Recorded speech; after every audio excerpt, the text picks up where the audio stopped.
Welcome back to the Big Fight Field channel where we speak the truth, we're honest, we give our takes on professional wrestling.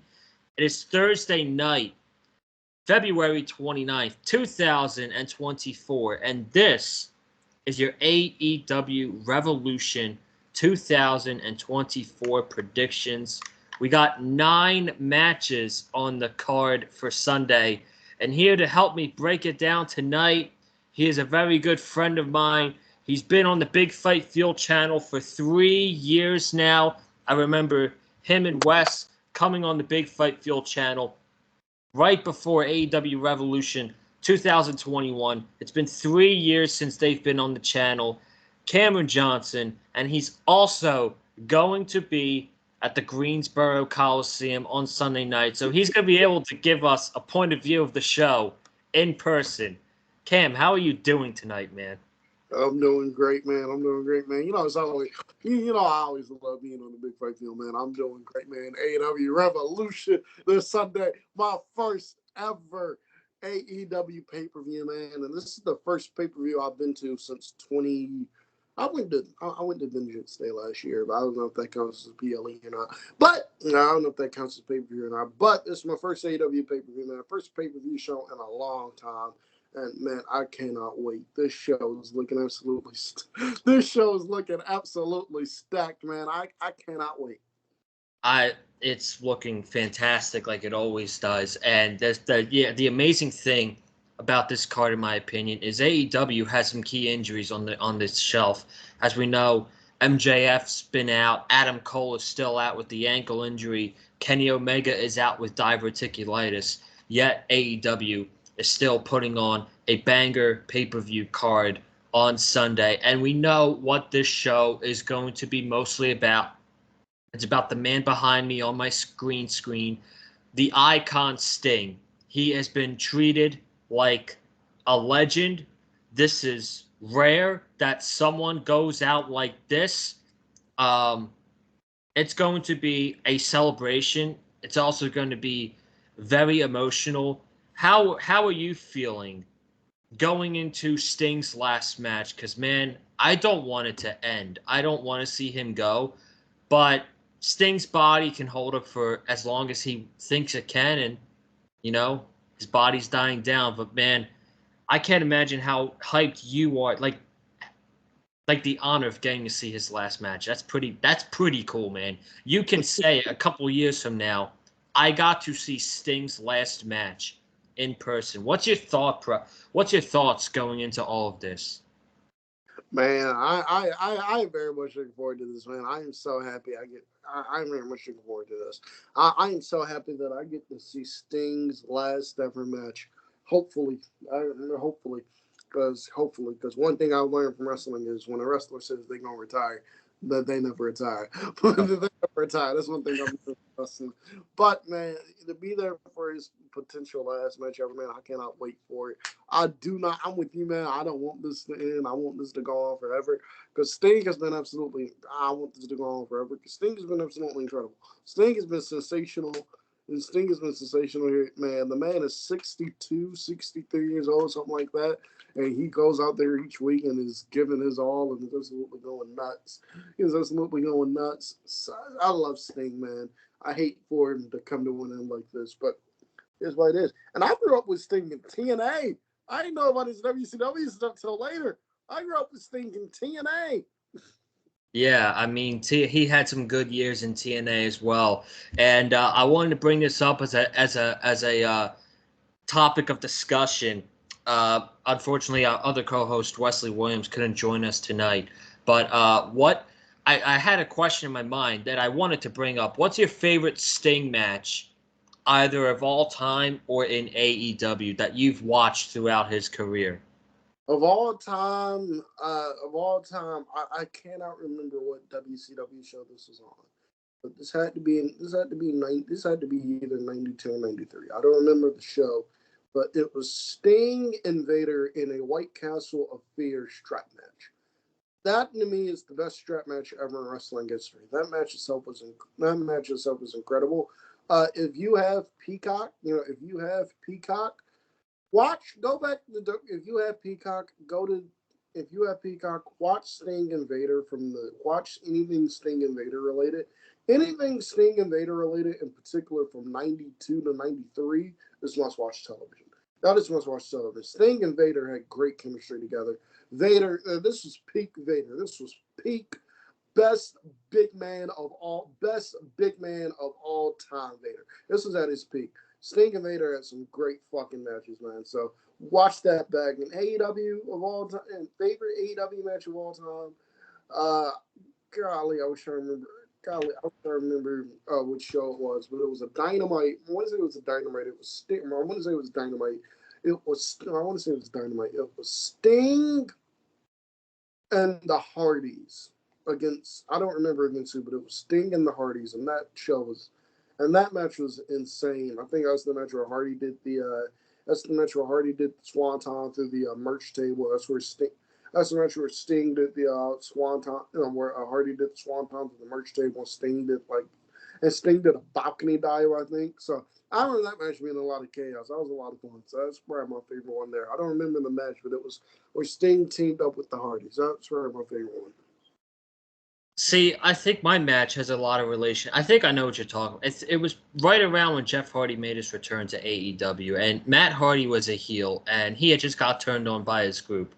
So it might have been something like Andrade, El Idolo, Butcher, and Blade, and someone else I can't remember against Sting and Darby and the Hardys. But I'm going to be biased. 2 years ago, I went to Revolution. I saw Sting in a six-man tag teaming up with Darby Allin and Sammy Guevara. They took on Andrade, Matt Hardy, and Isaiah Cassidy. That was the most insane match I've ever seen in person. Matt Hardy and Sting were brawling a row in front of me during that Tornado Tag Team match. That was probably the most insane match I've ever seen in person, and that was probably my favorite Sting match in AEW because I'm biased and I got to see that in person. But Wes told me his favorite match was the All-In match. With Sting's favorite match, his favorite Sting match was the All-In match with Sting and Darby Allin against Christian Cage and Swerve Strickland, which I thought was a pretty good match at the All-In pay-per-view. Now, Cam, unfortunately, I got to bring this up before we dive into this card. We have not talked. We haven't done a show in a while. I think we haven't done a show since around January, I want to say. But in this dreadful wrestling community, it seems to be that the fun thing to do is shit on AEW and bash AEW. And while AEW does have its flaws, I find it absolute bullshit that a 5-year-old company that people think it's right to shit on a five-year-old company because, they're going to fail and Tony Khan's a terrible booker. I just don't think that's the right way to go about your fandom. I mean, what do you think? That's just my opinion, though. Those people, they're not fans. Those people, they're not fans. They're not actual. They're not fans. Those people are not fans, and I'm so sick and tired of this, man. I've told you about this before. Yeah, I've told you about this before. I excuse me. I am sick and tired of people who don't watch AEW. It's clear as day that they don't watch AEW television. They don't watch Dynamite. They don't watch Dynamite. They don't watch Collision, or they only watch Dynamite, and they expect people, or they only watch Dynamite, and then they'll tune into a show with a story that's been happening on Collision. With a story that's been happening on Collision, they'll put it on Dynamite. They'll tune in and they'll go, "What's the story here? There's no story here." No, there's a fucking story there, you idiot. You have to watch Collision. Oh no, there's a fucking story there, you idiot. You have to watch. You have to watch. You have to watch. You have to watch Collision. That's what you have to do. There's a story you have to watch Collision. If you're not watching Collision, I don't understand. Collision is the best wrestling show on TV, at least in my opinion. That's for my money. Best pure wrestling show on TV is Collision. But best pure wrestling show on TV is Collision. Well, I'm sick of people going, "Oh, AEW has no story. AEW can't tell stories." I'm sick of that shit. I'm so sick and tired of people when they don't know who somebody is going, "Well, AEW needs to have a video package." Well, why does AEW need to have a video package for you to know who this guy is? Why? Why do they have the video package to have you know who this guy is? AEW does not cater to you. They cater to the hardcore of hardcore. They cater to the hard. They cater to the hardest of hardcore fan. That's who they cater to. Yep. A hardcore fan, I guarantee you knows who the CMLL people are. And if you don't, it's a wonderful thing, guys. It's free. It's on everybody's smartphone. You see this? It's a wonderful thing called Google. Google is an absolutely magnificent. Google is an absolutely wonderful, magnificent thing, folks. I suggest you use it. I suggest you use it. I'll admit, bro, when they started having the CML, the CMLL guys on AW television, I was like, who the fuck are these people? I have no idea who they are. But one match was all it took for them to impress me. Was oh shit, this guy's legit. Okay, I see more of that right there. I want to see more of that. Let me ask you a question. Let me ask you a question. When WCW was bringing in the luchadors, you think they aired a video package and who the fuck these people are, or did you No.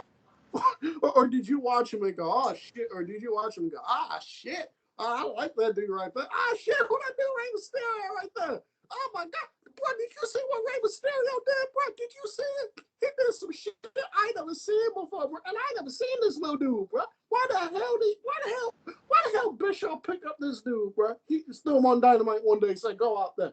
He just threw him on Nitro one day and said, go out there. Like, golly, bro. I'm so sick of people. I'm so sick of people that don't watch AEW television, commenting on AEW. I'm so sick of people. I'm so sick of people who constantly use the he's buried term. I'm so sick of that shit, bro. Just shut up and watch wrestling. Just shut up and watch wrestling. No, there's also a magnificent thing out there called YouTube. Like, for an example, I never heard who Hechicero was before he wrestled Bryan Danielson. What did I do? I looked up a Hechicero match on YouTube. I watched it. I thought he was great. He ended up having a great match against Bryan Danielson on Collision. I think people just have agendas, and I think that it's ridiculous. And you don't know anything about the product, and you don't watch the product outside of Dynamite, or you are watching the product and you just don't pay attention enough. You just don't care enough because it doesn't fit your agenda. So, you want to say anything else? I was gonna say this about it. Like, I'll give you an example. One of my co-hosts on the Random Podcast, Mo, we was in the chat one day. He asked me, he was like, "What the fuck is AEW doing with that?" He's like, "What the fuck is AEW doing with Adam Copeland?" Because he doesn't watch Collision. He barely watches Dynamite. He barely watches. He watches Dynamite on like YouTube, whatever. But like he was wondering. He was like, "What the fuck is AEW doing with Edge? I have not seen Edge on Dynamite ever." And every time I see Edge, he's wrestling people. And every time I see Edge, he's wrestling meaningless matches. So what the fuck's going on with Edge? And like I had to tell him what they were doing. I had to tell him what they were doing with Edge. I was like, Edge is wrestling these guys here because the storyline Christian told him blah blah blah. So Edge was like, okay, fine, I'll work my way back up then. So he's getting wins on Collision against these people.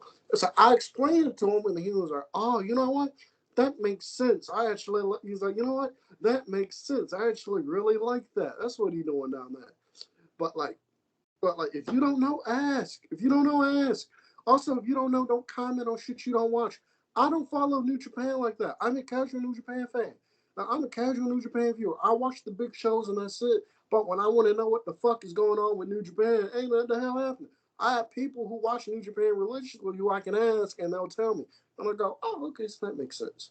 But if you don't know what the fuck is going on, or if you don't watch Dynamite, or if you don't watch AW television, stop doing reviews on AW television. I agree. AW television, if you don't know what the hell's going on. And there's people out there that are defiant and they're ignorant, and I hate throwing out names. I used to love JD, but he is defiant when it comes lately to AEW. And I know that people have their opinions, and that's okay, but geez, I don't know what happened, but I really don't understand him. Because in his shoes specifically, he's the lead play-by-play guy for a wrestling promotion. Like, you're a lead play-by-play guy for a wrestling promotion. I understand if you've never heard of like somebody Like, dude, you're a lead play-by-play guy for promotion. You tell me you can't because I do. What do you do when Amazing Red for like House of Glory book somebody you ain't never heard of before? Do you sit there and go, man? Do you sit there and DM them, or do you sit there and send them a text message and go, who the hell is this guy, bro? We don't know who the hell he is, or do you go, what the hell is this? Let me check him out real quick. Let me study him because he's gonna be on my show. Because I gotta call his message. Let me study him and go, oh, okay, wow. Like, it ain't that hard, bro. It's not. It's not hard.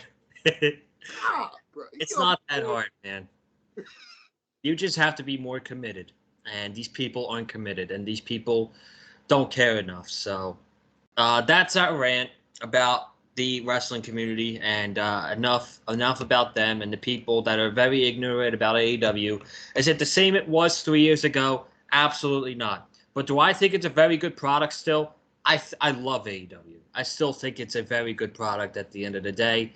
I enjoy it. And if you don't like it, I don't know what to tell you, man. I don't know what to tell you. Let's get into these matches. We got a lot to talk about. We got 9 matches coming up on Sunday night. The first match we'll get into was made last week on Dynamite. It is Christian Cage defending the TNT Championship against Daniel Garcia. Now, Garcia has been hot lately. He was not doing great in the Continental Classic, but ever since he picked up a win over Brody King at the end of the Continental Classic, he's gotten more over. He hasn't lost a match since. He got a win over the Patriarchy. He won the Escape the Cage match for himself and FTR against the House of Black. And he has not lost a match. He wrestled Adam Copeland 3 weeks ago on Dynamite. Christian Cage and his crew caused a DQ. They took out Adam Copeland with a concerto. And by default, because of that, Garcia is now the #1 contender. I thought they would wait later this year for Garcia to get his match for the TNT Championship or any championship. It seems like they're doing it now with Adam Copeland on the shelf. What's your thoughts on Daniel Garcia so far in this year of 2024? And you can give your prediction for this match first. First off, I like what they're doing with Daniel Garcia. First off, I really like what they're doing with Daniel Garcia. Him as the underdog babyface. I didn't think Daniel Garcia's babyface would work, but I'm really enjoying it. And Daniel Garcia, he's winning people over. People like Daniel Garcia. People like Daniel Garcia. People like Daniel Garcia. He's a great wrestler. He built up a lot of sympathy from the Continental Classic, and when he does the dance, people go nuts for it. I know, man, because I was at Collision. Because I was at Collision early in January. People went nuts for Daniel Garcia and his dance. That place went nuts for it. That place went nuts for it. So people like Daniel Garcia. I'm glad he's getting the championship opportunity here on this show. I think it is kind of a little too early for him, but at the same time, he doesn't have to win the championship here. I don't think him not winning the championship here, is going to harm him in any way. Because I don't think he's going to the championship. I think Christian Cage is. So I got Cage winning this match here. But I really am enjoying the storyline and everything. And I'm also kind of shocked, quite frankly, that Adam Copeland is not wrestling on the show. Now, I think he'll be on the show. I think he'll be on the show. He's probably going to do a run in and cost.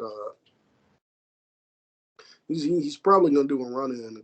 He's probably going to do a run in this match and make the save for Daniel Garcia afterwards, or he's going to cost Christian Cage TNT title. But I'm shocked he's not wrestling on the show, considering the fact that Edge lives in North Carolina.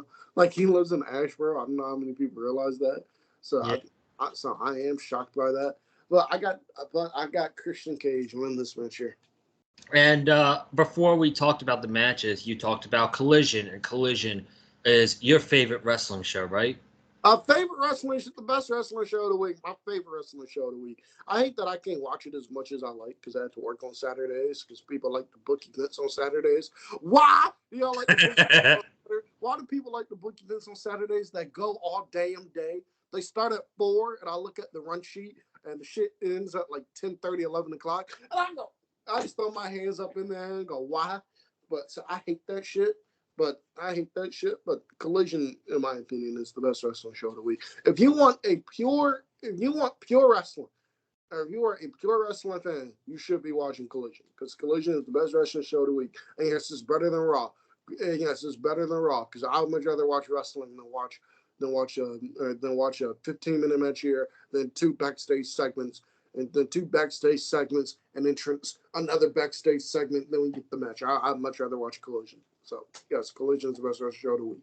Yeah, and hey, you can always watch it on Sundays. Sometimes I saved Collision to watch on Sundays, but I brought that up to you because while we're talking about this match, one of my favorite parts of Collision is Daddy Magic on commentary during Danny Garcia's matches. I think Daddy Magic being on commentary for Danny Garcia's matches adds more to Daniel Garcia being over because Daddy Magic is also very over as well. The AEW crowd loves him as well, and he's great at commentary. And I think it adds more to Danny Garcia's matches and more investment to Danny Garcia's matches. But I do think Adam Copeland is going to play a role in this match. I don't know if he's going to cost Christian Cage this match, or he's going to help Danny Garcia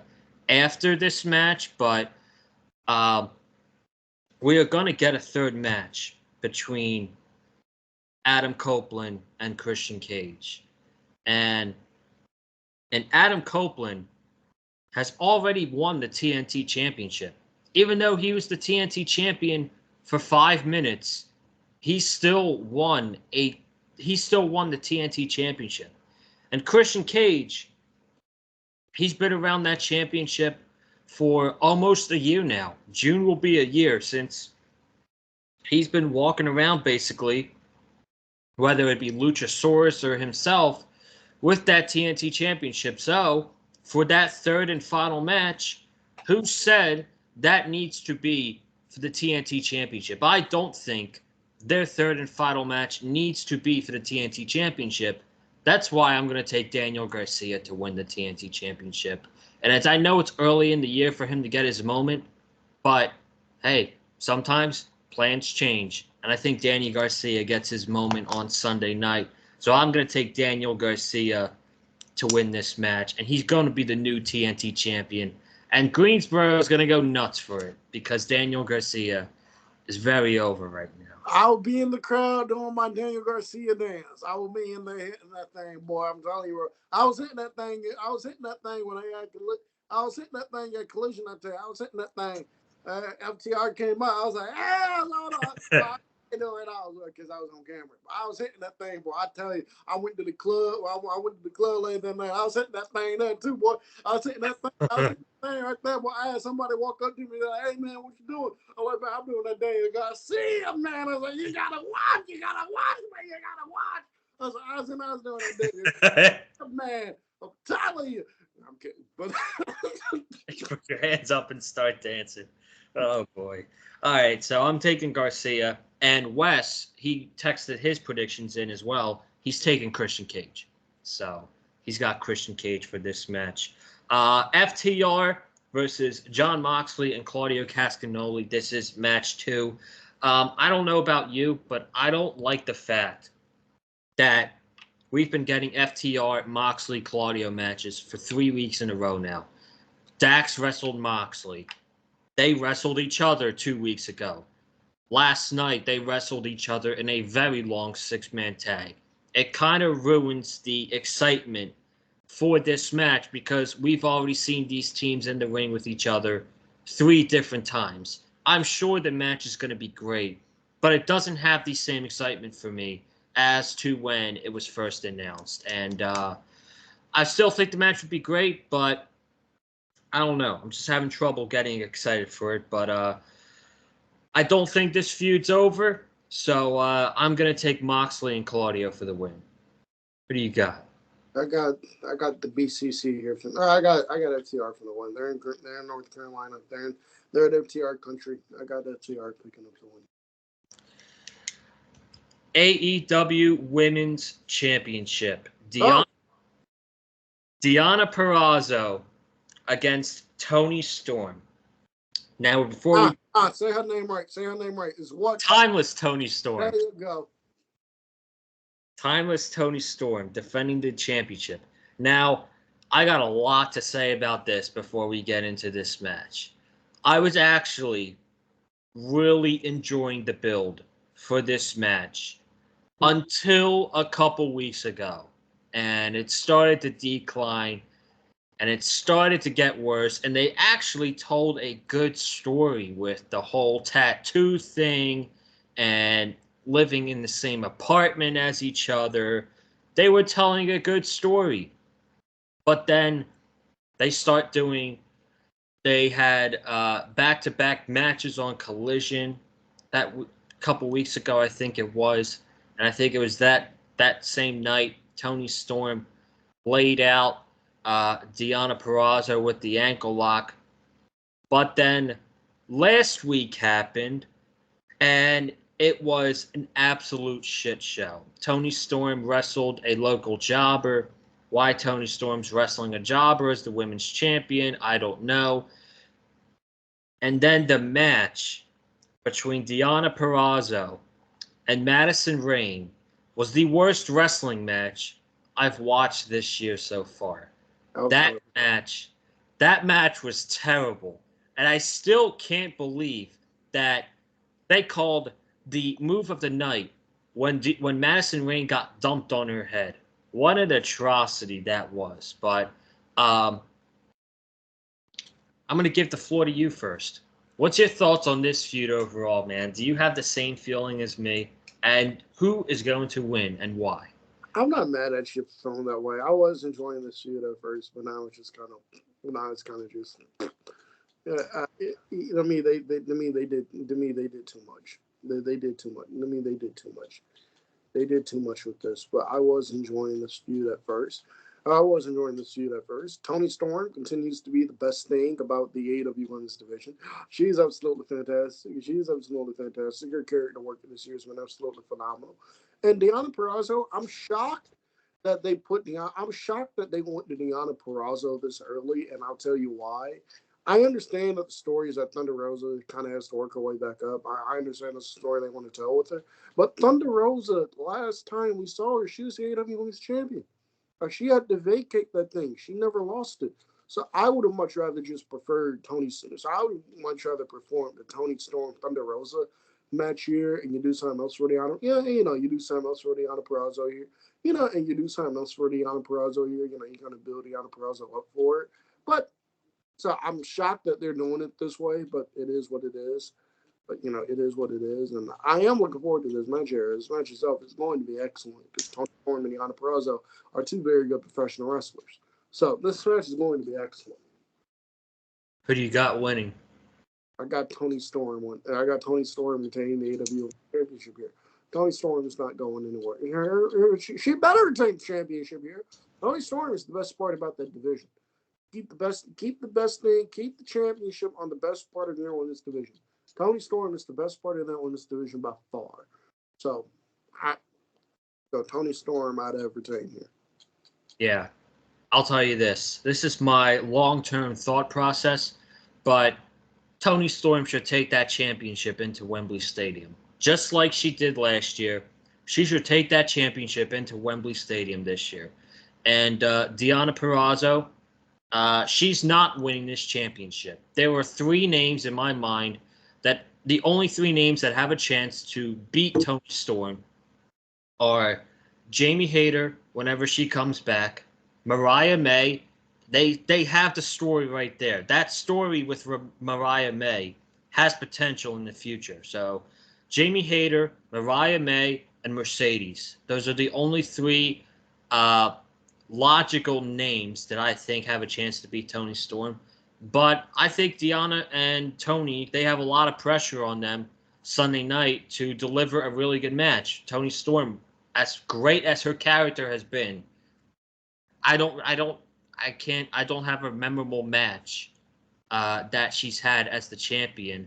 Her match with Riho was okay, but she hasn't had that great match yet as the champion. And I very well do think it could be with Deanna, but we shall see. I'm taking the Timeless One to retain the championship on Sunday night. So we go to the fourth match here. Now, this match was supposed to be the Meat Madness match. And we had Lance Archer, Powerhouse Hobbs, and Wardlow. Tony Khan did confirm today that there was supposed to be more names in this match. That Keith Lee and Miro were supposed to take part of this match. And due to injury, the match is on ice and it's going to be postponed to a later date. So I knew Keith Lee was injured because he tweeted it out right before World's End. But I didn't know Miro was injured. He's been out since World's End. But then they could have at least done the Face of the Revolution ladder match. I'm shocked they didn't do that here. That's what they usually do. I'm shocked they didn't do that here. I'm kind of mad they're not doing that. Instead, they're doing an 8-man all-star scramble. And even though it wasn't on the graphic last night, Excalibur did say that the winner of this will get a shot at the AEW World Championship. Now, do you care about the spoilers of the other two participants in this match? I don't give a shit. No. Okay. So in this match, we got Chris Jericho, Lance Archer, Magnus from CMLL, who defeats Matt Sydal on Rampage. There's a triple threat match on Collision with Brian Keith, Penta, and Dante Martin. Dante Martin goes over in that match, so he's in this. And then the rest of the participants are Hook, Brian Cage, Powerhouse Hobbs, and Wardlow. There's only one name in this match that makes sense to go over, and it's Wardlow. There's no way you're going to have him go out there and cut that promo that he did last week, which was fantastic, by the way, and lose this match. He's not losing. Wardlow is going over. Cam, who do you got and why? You know what, fuck it. I know Wardlow should go over because of the promo he cut and everything, but you know what, fuck it. Half Hook one. Ooh. Half Hook, fuck it, Half Hook one. Half Hook win and run back Cooking Joe. That's what I do. I would have just done the Face of the Revolution ladder match. And I pitched the whole idea to you and West that I just would have done the Face of the Revolution ladder match with Hook winning and I would have had Hook win the ladder match, and I would have had Hook be the one to beat Christian Cage for the TNT title. That's what I would have done. That's what I would have done. But since they're not doing it that way, fuck, give it a Hook. I know Wardlow should win because they're promo, but fuck, give it a Hook. That's it. Why not? Give it a Hook. But yeah. By the way, I'm letting you know right now. This is my bathroom break match. I'm sure. And then I'm taking this is my bathroom break match. Why? I was so looking forward to having an AEW pay-per-view. Jericho wanted. Jericho thought I was like, shit. I was like, damn it. Well, this is my bathroom break match here because I refuse anything Chris Jericho in 2024 is automatically fast forward. I refuse to watch. Yeah, I think I talked about this a couple weeks ago on the Dynamite review with Wes. This was the Phoenix episode. Getting the Jericho rub in 2024 doesn't mean anything anymore. It don't mean shit. God, it does more harm than good for you to feud with Chris Jericho in 2024. Adam Cole being prime example. Oh my God. Oh, that was one of the worst feuds of the year, honestly. I love Adam Cole too. So. Terrible. God, that was a terrible feud. Yeah. So. Oh my God. Oh my God. And you had people defending that match like, well, the match itself wasn't that bad. The fuck were you watching? That match was terrible. That was a terrible match. My God. For an unsanctioned match, that match was really bad. But Jericho's probably like, shit, I'm not missing out on Sting's last match. I'm wrestling on that card. I don't care what match I'm in, but I'm wrestling on Sting's last match. I was hoping he was on tour with Fozzy. Can he go back on tour with Fozzy? People can buy a Fozzy ticket so we can go back on tour.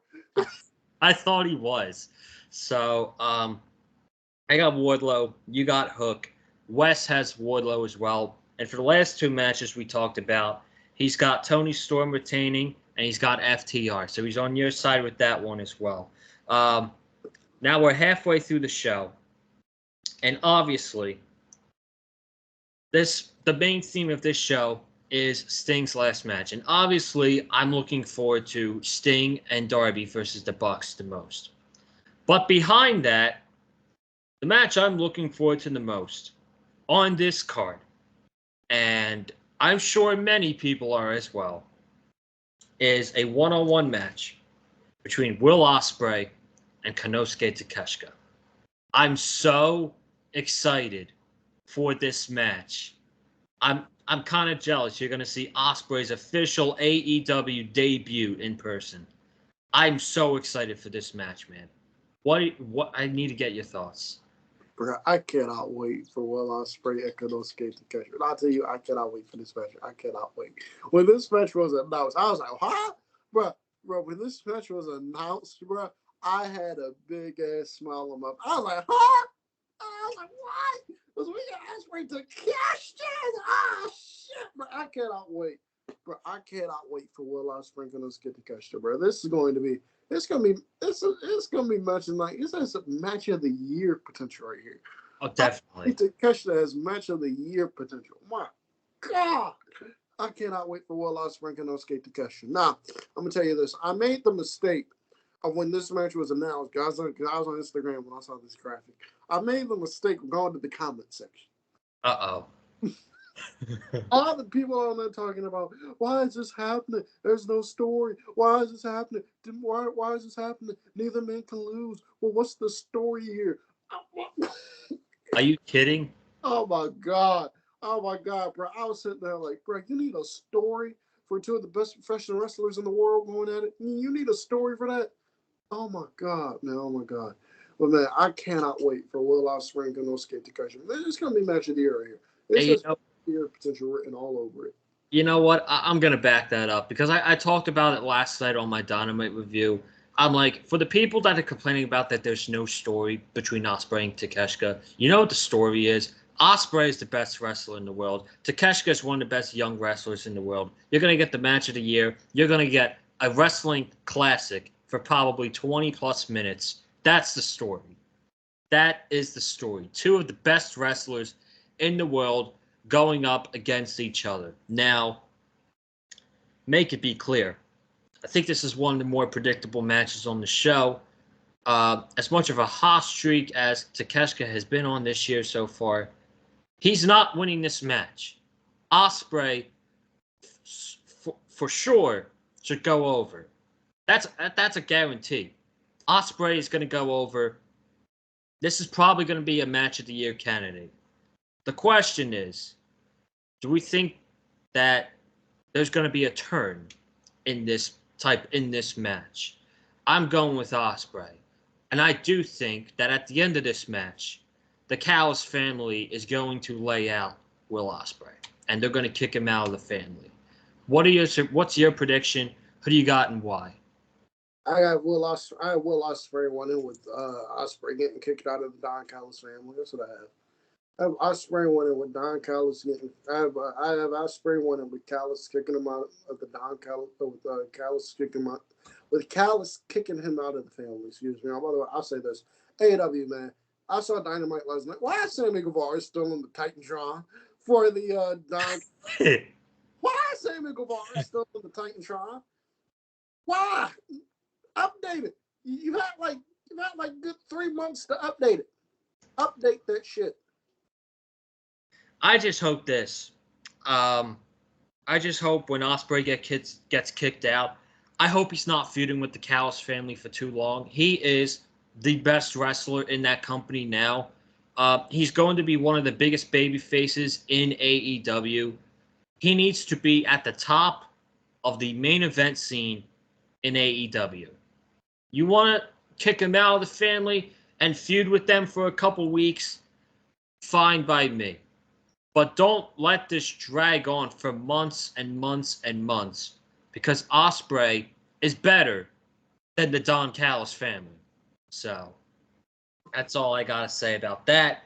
But this match is going to be incredible. Again, I'm so excited to watch this match. Um, Bryan Danielson, he is challenging Eddie Kingston for the Continental Crown Championship. And by the way, Wes is taking Ospreay as well in that match. The story between Danielson and Kingston, nice and simple. Kingston beat Bryan in the Continental Classic to get to World's End. Bryan was very upset about that loss because he does not respect Eddie Kingston, because Eddie Kingston wasted his own potential in the beginning of his career. And now the bad things he was doing in the past, he's not doing anymore. He's now a Triple Crown champion because of it. And Bryan does not respect Eddie Kingston, and he has beaten his heroes on Collision. He's beaten Yuji Nagata, and this past week he beat Jun Akiyama. And not only did he beat Jun Akiyama, but he went low on him after the match as well. Eddie Kingston was very pissed.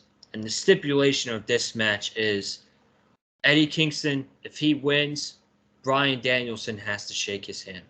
And they did not make Eddie go through an entire tournament to be a Triple Crown champion just to drop the belts 2 months later. Eddie Kingston should and probably will go over in this match. Eddie Kingston for the win. What's your thoughts on this feud, and who do you got and why? This feud has been very simple, very basic, very easy story to tell here. Although, according to some people, ain't no story with this feud here. According to some people, according to some idiots out there. I just told you the story. Like, what the hell? Especially some idiots who claim to be the smartest man in the IWC, and they run a podcast now, and they run a podcast full with other idiots on there. Filled with other idiots on it. But I'm not mentioning no names. I'm not gonna mention no names. But yeah, man, story's been basic, easy story to tell here. And we get another Bryan Danielson versus Eddie Kingston match. Everybody wins. Except for Bryan Danielson. He's not gonna win on Sunday. He's gonna have to shake his hand like a man. But yeah, I think Eddie's holding on to this championship for a long time, but the story is very simple, and I love the story going into the match. It's probably one of the better ones going into the pay-per-view as well, but speaking of stories, this is outside of the Sting match, this is probably the best story AEW has going into this pay-per-view. And Cam told me off air that this is probably the match he's looking forward to the most. A three-way for the AEW World Championship. We got Swerve Strickland, Hangman Adam Page, and Samoa Joe, the AEW World Champion. He walks around with his suit and the World Championship every single week, and he looks great. Now, the story is, in this match, Hangman is absolutely obsessed with Swerve Strickland. He does not want Swerve to be the world champion, and he'll do anything it takes to make sure he is not the world champion. They wrestled a couple weeks ago on Dynamite. The match went to a draw. Hangman wouldn't give Swerve 5 minutes. Why? Because Hangman said Swerve had to beat him. He didn't have to beat Swerve. Swerve had to beat him to get into this match. And then they worked the fans last night because Hangman was injured last week in the 6-man tag. He came out on a crutch. Swerve was very sympathetic on the microphone to him, and Hangman took the crutch, hit him over the back with it, and he's really trying to get into Swerve's head, and this obsession with Swerve um, as the main story going into this match. Um, what do you think about all of this going into the pay-per-view on Sunday? I think the build-up has been good. I think the build-up has been great, but I'll be honest with you. I don't know why they went through the whole trouble of having Hangman fake he was injured, only to Swerve Strickland. I don't understand like the whole purpose behind that. Like I understand that. Believe me, excuse me. I understand that Swerve. I understand that Hangman is obsessed with Swerve. Fucking over Swerve Strickland. I understand that. I just don't understand the segment last night. I don't think that segment really did anything to, I don't think that segment in kayfabe really did anything for Swerve, Hangman, or Joe. Like, I don't think it was a case of where Hangman caught Swerve off guard or he caught Joe off guard. Like, he still has to wrestle a three-way. I don't understand that segment from last night why they did it. But other than that, this feud has been absolutely fantastic. And I love that Swerve is just, and I love that Hangman Page is more obsessed with Swerve Strickland and the AW World title than anything else. And Samoa Joe's AW World Champion. He's been killing it. He's been killing it. I love Samoa Joe so much. Joe's champion has been killing it, and I'd hate to see his reign end uh, this early. And I don't think it's going to. I think Joe's retaining the AW World Championship here. I'm telling you right now, the finish of this match, I can see it now. The finish of this match is going to be Swerve is going to be on the outside or whatever, or Swerve is going to come in or whatever to try to break up something. And Hangman is going to be so enriched. He's going to see Swerve trying to break it up, and Hangman is just going to tap. And Hangman is just going to tap, but he's just going to tell the referee I quit or something. Just the fuck Swerve Strickland over. I guarantee you that's how this match is going to go. That's the finish of this match. I'm seeing it now. Hangman is more obsessed with fucking over Swerve Strickland than winning the AEW World Title. So Joe's winning this match here. I totally agree. I think that one of the main goals in AEW this year is going to be getting the World Championship on Swerve Strickland, and he should be a World Champion this year. But guess what, Cam? They have months to put that title on Swerve Strickland. They don't have to put the title on him right now. Samoa Joe just won the title 2 months ago. So you know what the finish of this match is going to be? Something is going to happen where Hangman Page would rather him lose and Swerve not be the champion than him lose and Swerve be the champion. Whether it be him pulling the referee out after a double stomp or a last call or a Michinoku driver, he's going to do something in this match that it's going to make him rather lose and not have Swerve win the championship. And Samoa Joe is going to take advantage of that. He's going to retain the World Championship. And we have a rumored pay-per-view coming up in this coming April, in about a month.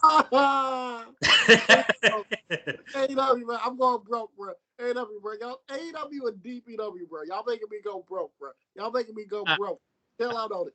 DPW got to chill it out because they run in Chicago. By the way, I gotta ask real quick for going to attention. Pulse, bro. The fuck you doing, man? The fuck you doing, man? What the fuck you doing, Pulse? Well, why are you doing this to me, man? Why are you doing this, man?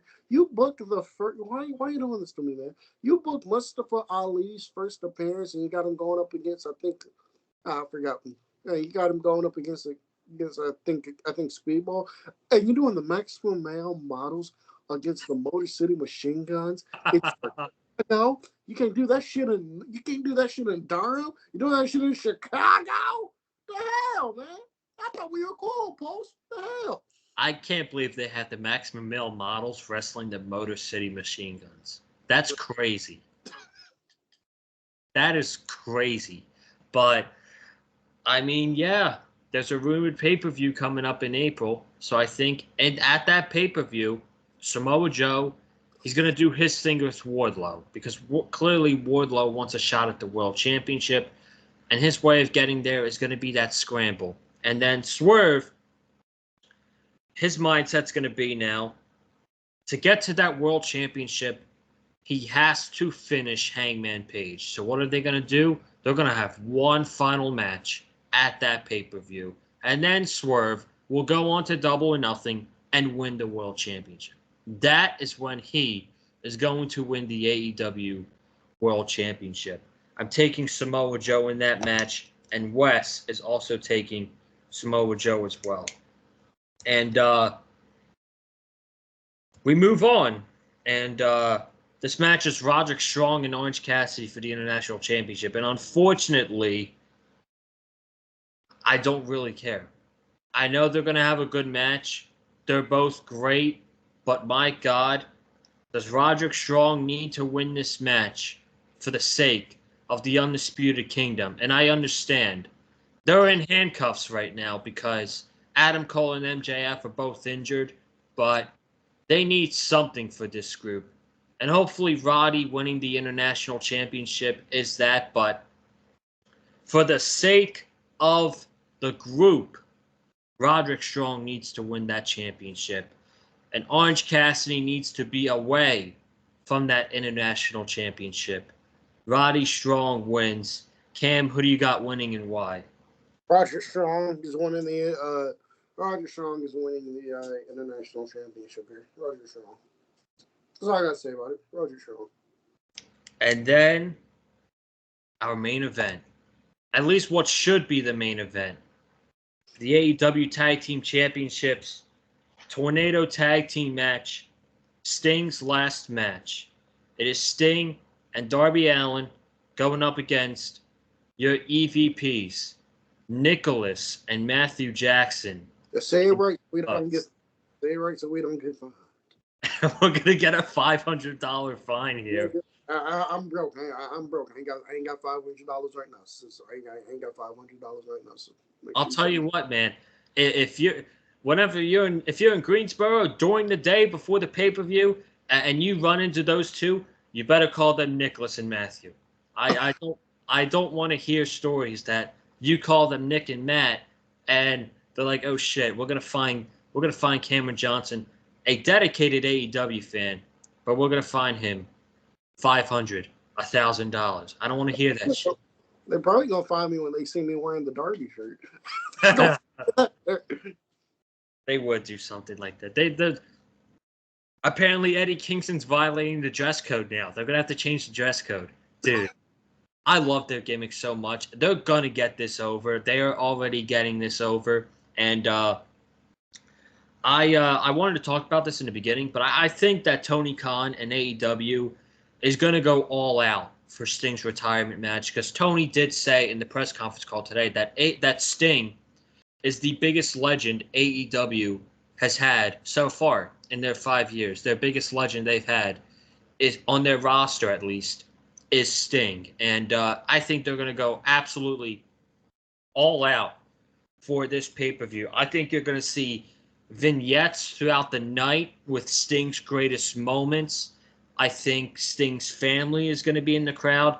I think you're going to see legends who are going to come out and support Sting. We unfortunately know that Kevin Nash is not going to be at the pay-per-view because WWE would not let Kevin Nash go to the pay-per-view. He's not doing jack shit in the company right now. First off, I don't see why WWE would care. First of all, I don't see why WWE would care. He's a grown-ass man. He can do. I understand he has a Legends deal with WWE. I understand that. I understand he has a Legends deal with WWE, but that Legends deal should not mean shit. He a grown ass man. If I'm Kevin Nash, I'm about to take anywhere. I'm a grown ass man. What the fuck you gonna do to me? That's what I'm asking. I ain't I'm go. So I'm a grown ass man. The hell y'all gonna do to me? Y'all gonna get rid of me? Or y'all gonna get rid of me? Well, y'all gonna get rid of me? Yeah, hold on. Like y'all gonna release me from my contract? I guarantee you, I got another one. My best friend. I guarantee you, I got another one. Do y'all not know who Triple H is? You're gonna give me another contract like that. So that's one. And two, I hope WWE is not petty enough to do this. I hope WWE allows AEW to use some WCW footage. Like, how you gonna have a tribute show for Sting, or have the video package for Sting and not have WCW stuff in there? That is, I agree. His entire career was WCW. Man was the heart and soul of that promotion. The one loyal man there to the end, there to the end. He ain't jump ship. There to the end. So how you gonna do that and not have AEW, and I have WCW footage. I don't think WWE's petty like that, but they probably are. But no, my guess is they're not going to let them use any WCW footage. It's going to be Sting's greatest. It's going to be a video package of Sting and his AEW career. So, but I think they're going to go all out. I think, like I said, I think you're going to see legends on this show coming out in support for Sting. We already know Flair's going to be in there. Unfortunately, he's probably going to get physical during this match. We know it's coming. He'll probably take a super kick or something. That segment on Dynamite last night was awful. In there with the Young Bucks, and that was awful. My God, that was awful. Sting saved that segment, in my opinion. That was so close to being an absolute dud, but Sting coming down from the rafters one more time was very cool, in my opinion. But yeah, that segment was very close, in my opinion, to being an absolute dud of a final segment before a go-home show. But I think Flair's going to be there. I wouldn't be shocked if Lex Luger is there and some other legends that they're bringing out for his match. But the match is going to be crazy. Sting is going to want to do insane shit in this match. I don't know what he's going to do. He's going to jump off balconies. He's going to jump through tables. He's going to jump off a ladder. I have no idea what this man is going to do in this match, but he is going to go all out. Now, as far as the finish, Tony Khan has let Sting laid out this entire thing for his last match. People, and I don't understand this either, Cam. People absolutely refuse to believe that Sting wanted the Young Bucks for his last match. That's fucking baffling, in my opinion. What's your thoughts on that? That shit's ridiculous. It's just absolutely ridiculous. My God, the people. Oh my God, that shit's absolutely ridiculous. And the people that's like, the people that's like, so how they not gonna do Sting and Darby in Sting's final match? Easy answer. Sting. First off, Sting has been fantastic. I love Darby Allin. Why would you want a Sting and Darby Allin match? I don't think that match would be any good at all. I don't think a Sting Darby Allin match would be any good at all. That's one, and that's one. That's one. Two, Sting is only working singles matches. Sting is only working tag matches. He ain't doing the singles. He's only doing tag matches. So I can absolutely believe that Sting went to the Bucks and went, I want you. Also, if you don't believe it, the Young Bucks are supposed to be on vacation right now. The Young Bucks were not supposed to be on this show. They weren't even supposed to be back. Sting went to the Young Bucks and went, hey, man, I want you. And what you think the Young Bucks going to do? The Young Bucks going to be like, no, I'm good on vacation. I know, Young Bucks like, no, I'm good on vacation. Young Bucks like, okay, sure. For you, Sting, we'll come back. Like, come on. God. That's just absolutely ridiculous. And you know what? These people are going to be in denial because they're going to be like, I can't believe they put the Young Bucks over in Sting's final match. That's probably what Sting wants. Sting is old school. Sting is going to want to put the Young Bucks over, and he's going to want to take the pin. And the Young Bucks are going to win the tag team titles, and Twitter is going to melt. And I can't wait. I can't wait for it. That I cannot wait. Who do you got winning? The Young Bucks. The Bucks are going over, and then also wouldn't be shocked if we got a speech from Sting after the match as well. So, but man, that's your Revolution 2024 predictions. The pay-per-view happens Sunday night at the Greensboro Coliseum. There's going to be 16,000 people at that show at the Greensboro Coliseum. I'm very excited for the pay-per-view. I'm sure my Mr. Johnson over here, he's also very pumped for the pay-per-view as well. Yeah, that show's going to be so fun. Oh, my God, man, that show's going to be so fun. I can't wait. I got these tickets the day they went on sale. I got it, bro. I won't wait in none of that shit. Once pre-sale happened, I got my tickets. I was like, bro, I'm gonna get these tickets. I'm gonna get these tickets. I didn't even have a wait, bro. I didn't even think about how I'm gonna get there. None of that. I was like, I'm gonna get these tickets. I just believe I'm gonna get these tickets. Oh my God. They went on sale fast too. Because these people want to be there for Sting's last match, and as great as the card is, that is why there is going to be over 15,000, over 16,000 people at the Greensboro Coliseum on Sunday night. We're going to be here covering it after the pay-per-view on the Big Fight Fuel channel. At least I am. So be sure to tune in for that on Sunday night. And we're getting out of here, man. Thank you guys so much for tuning in. If you haven't already, be sure to subscribe to the Big Fight Fuel channel. Tomorrow is Friday. The Rock is scheduled to be on SmackDown tomorrow. If any Rock match is made official for WrestleMania, I'll probably be dropping a video tomorrow night talking about it. But if not, then I'll see you guys Sunday night for Revolution. Subscribe, comment down below. We want to know your predictions for the Revolution pay-per-view down below, man. Hit the like button if you like what you heard from us tonight. And follow me on Twitter at Colin_Joseph. I'm going to be live tweeting on Sunday night during the Revolution pay-per-view. Cam, take us home, my friend. Follow me on Twitter at Cam71101 and also watch the Rated. And also make sure you watch the Rated M podcast, man. That podcast is doing numbers, which I'm very proud of. Episode 16 was today, man. Episode 16 was today. We talked about wrestling. We talked about AEW Revolution prediction. We did AEW Revolution predictions.